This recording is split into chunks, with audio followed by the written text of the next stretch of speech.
আসসালামু আলাইকুম দর্শক। আশা করি সবাই ভালো আছেন। আজকের ভিডিওতে আমরা বহুল পরিচিত একটি ওষুধ রূপা 10 মিলিগ্রাম নিয়ে বিস্তারিত আলোচনা করব। এটি মূলত একটি অ্যান্টিহিস্টামিন যা অ্যালার্জিজনিত সমস্যায় ব্যবহৃত হয়। আজকের এই ছোট ভিডিওতে আমরা জানব এটি কেন ব্যবহার করা হয়, এর পার্শ্ব প্রতিক্রিয়া এবং খাওয়ার সঠিক নিয়ম কী। ভিডিওটি শুরু করার আগে আমার ছোট্ট একটি অনুরোধ, আপনি যদি আমার এই চ্যানেলে নতুন দর্শক হয়ে থাকেন তাহলে অবশ্যই সাবস্ক্রাইব করে রাখবেন নিত্য নতুন ভিডিওর আপডেট পেতে। এখন জানুন এই ওষুধের মূল কাজ বা ইন্ডিকেশনস। তবে এই ওষুধের প্রস্তুতকারক কোম্পানি নাম হচ্ছে অ্যারিস্টো ফার্মা লিমিটেডের এই রূপা 10 মিলিগ্রাম ট্যাবলেটটি মূলত যে সমস্যাগুলোতে দেওয়া হয়ে থাকে, যেমন অ্যালার্জিক রাইনাইটিস অর্থাৎ যাদের নাক দিয়ে পানি পড়ে, অনবরত হাঁচি হয় বা নাক চুলকায়; আর্টিকারিয়া শরীরে অ্যালার্জির কারণে চাকা চাকা হওয়া, লাল হওয়া এবং প্রচণ্ড চুলকানি হওয়া; চোখের অ্যালার্জি, চোখ লাল হওয়া বা চোখ দিয়ে পানি পড়ার ক্ষেত্রে এটি খুব কার্যকর। এখন জানুন কেন এটি অন্যান্য ওষুধের চেয়ে আলাদা। রূপা এর প্রধান উপাদান হল রূপতদিনে গ্রুপের ওষুধ।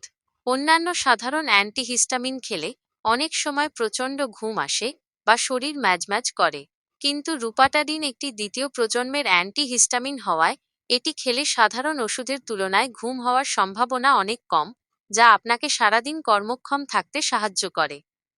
খাওয়ার নিয়ম বা ডোসেজ সাধারণত বড়দের এবং 12 বছরের বেশি বয়সী শিশুদের জন্য দৈনিক একটি ট্যাবলেট খাওয়ার যেতে পারে, অর্থাৎ 24 ঘন্টায় একটি ট্যাবলেট।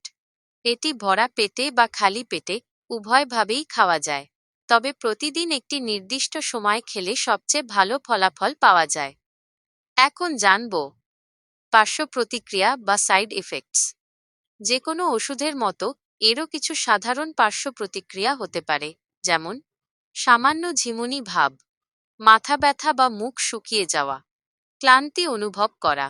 তবে এগুলো সবার ক্ষেত্রে হয় না এবং সাধারণত খুব অল্প সময় স্থায়ী হয়।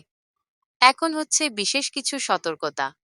গর্ভবতী মহিলা এবং স্তন্যদানকারী মায়েদের ক্ষেত্রে এই ওষুধ সেবনের আগে অবশ্যই একজন রেজিস্টার্ড ডাক্তারের পরামর্শ নিতে হবে। এছাড়া যাদের কিডনি বা লিভারে গুরুতর সমস্যা আছে তাদের ক্ষেত্রেও ডাক্তারের পরামর্শ ছাড়া এটি খাওয়া উচিত নয়।